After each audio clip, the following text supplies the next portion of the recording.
السلام عليكم ورحمة الله وبركاته. இஸ்லாத்தில் பெற்றோர்கள் எப்படி குழந்தைகளை வளர்க்க வேண்டும்? இஸ்லாமிய அடிப்படையில் குழந்தைகளை வளர்ப்பது ஒரு பெற்றோரின் மிக முக்கியமான கடமையாகும். 1. ஏகத்துவத்தை கற்பித்தல். அல்லாஹுவுக்கு இணை வைக்காத கொள்கை. குழந்தைகளுக்கு முதலில் அல்லாஹுவை பற்றியும் அவனுக்கு எதையும் இணையாக்கக் கூடாது என்பதையும் போதிக்க வேண்டும்.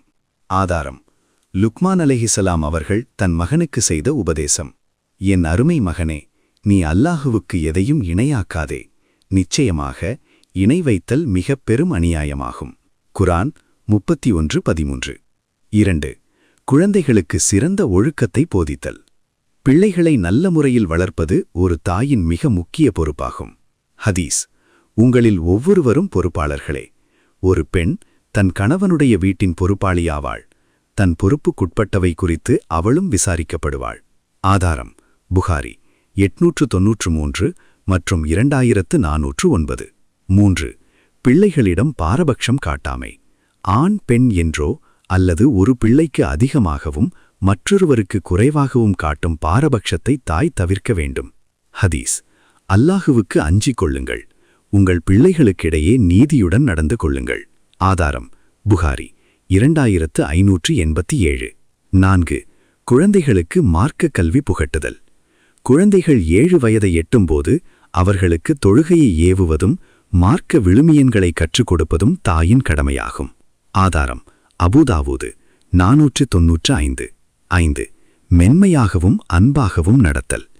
தாய் என்பவள் கருணையின் உருவமாக இருக்க வேண்டும். முரட்டுத்தனத்தை தவிர்த்து மென்மையாக பிள்ளைகளை அணுகுவது அவர்களை சிறந்த மனிதர்களாக மாற்றும். ஹதீஸ்: மென்மை எதிலிருந்தாலும் அதை அது அழகாக்கும். மென்மை நீக்கப்பட்டால் அது அதை குறைவுள்ளதாக்கிவிடும். ஆதாரம்: முஸ்லீம் 468 மற்றும் 6766. 6. கணவனுக்கு கட்டுப்பட்டு நடத்தல். ஒரு நல்ல தாய் தன் பிள்ளைகளுக்கு முன்மாதிரியாக திகழ வேண்டும். கணவனின் நியாயமான கட்டளைகளுக்கு கட்டுப்பட்டு நடப்பது குடும்ப அமைதிக்கு வழிவகுக்கும். ஹதீஸ்: ஒரு பெண் 5 நேர தொழுகையை தொழுது ரமலான் மாதத்தில் நோன்பு நோற்று தனது கற்பை பேணி தனது கணவனுக்கும் கட்டுப்பட்டு நடந்தால் அவளிடம் சொர்க்கத்தின் எந்த வாயில் வழியாக வேண்டுமானாலும் நுழைந்து கொள் என்று கூறப்படும். ஆதாரம்: அஹ்மத் 1661. 7. பிள்ளைகளுக்காக பிரார்த்தனை செய்தல். பெற்றோர்களின் துவா, அதாவது பிரார்த்தனை, பிள்ளைகளுக்கு மிக விரைவில் ஏற்றுக்கொள்ளப்படும். எனவே பிள்ளைகளுக்காக எப்போதும் நன்மையை வேண்டி பிரார்த்திக்க வேண்டும்.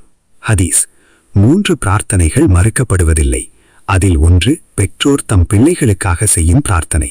ஆதாரம்: திர்மிதி 1905.